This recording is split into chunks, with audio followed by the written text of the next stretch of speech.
بہت سخت ہے، بہت زوردار ہے۔ اب زنا جو ہے اس کے لیے حضور نے جو کچھ فرمایا وہ سن لیجئے۔ عن ابن عباس قال ما رأيت شيئا اشبه باللمم مما قال ابو ہریرہ عن النبی صلی اللہ علیہ وسلم۔ حضور کی حدیث ہے، ان اللہ كتب على ابن آدم حظه من الزنا ادرک ذلك لا محال۔ اللہ تعالیٰ نے ہر انسان کا زنا میں ایک حصہ لکھ دیا ہے جو اس کو پہنچ کر رہے گا۔ فزنا العین النظر، آنکھوں کا زنا ہے نامحرم عورت کو دیکھنا، یہ بھی زنا ہے۔ اگر زنا کو روکنا ہے تو یہاں پر بھی قدغن لگے گی۔ ایک جگہ آیا ہے حدیث میں النظر سہم، یہ تیر ہے، یہ نظر جو ہے نگاہوں کے تیر۔ یہ تو آپ شاعری کے اندر بھی اور گانوں کے اندر بھی نگاہوں کے تیر سنتے ہیں کہ نہیں سنتے؟ النظر سہم، یہ تیر ہے۔ وزنا اللسان النطق یا منطق، زبان کا زنا ہے کسی عورت سے گفتگو کر کے چٹخارے لینا۔ عورت کی آواز میں بھی ایک لوچ ہے، حسن ہے۔ اللہ تعالیٰ نے اسے سراپا ایسا بنایا ہے کہ مرد کے لیے اس کی ہر شے کے اندر اٹریکشن ہے، اس کی آواز میں اٹریکشن ہے۔ والنفس تمنا و تشتہی، اور باقی رہ گیا نفس، وہ تمنا کرتا ہے کہ اب میں اس سے آگے بھی بڑھوں اور زنا بھی کر لوں۔ والفرج یصدق ذلک کلہ اور یکذب، لیکن یہ ہو بھی سکتا ہے نہیں بھی ہوتا، لیکن یہ زنا تو کر چکا نا۔ کان کا زنا اس نے کر لیا، آنکھ کا زنا اس نے کر لیا، زبان کا زنا اس نے کر لیا۔ یہ تو زنا کی تعریف میں لایا۔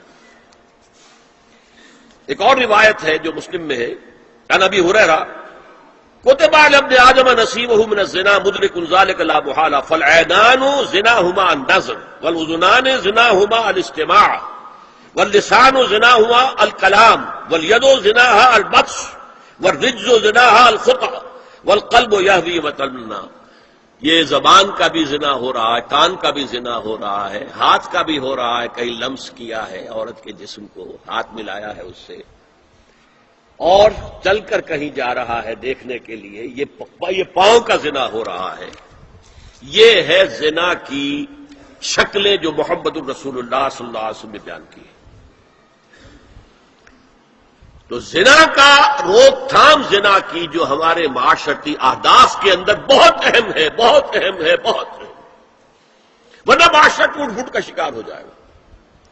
میاں بیوی میں اعتماد نہیں ہے، بے اعتمادی کی فضا میں اولاد جو پلے گی اس کی منفی نفسیات ہوں گی، کبھی مثبت نفسیات نہیں ہو سکتی۔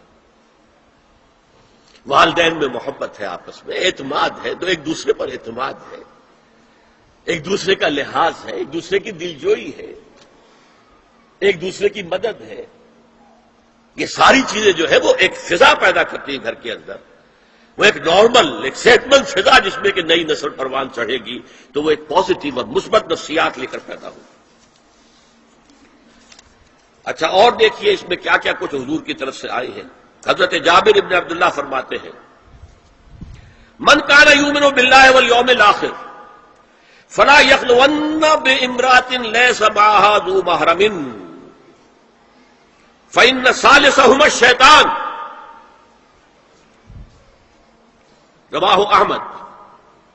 دیکھو، جو شخص بھی اللہ پر اور یوم آخر پر ایمان رکھتا ہو وہ کبھی کسی اجنبی عورت کے ساتھ خلوت میں نہ رہے، ملاقات نہ کرے جس کے ساتھ کہ اس کا کوئی محرم شامل نہ ہو۔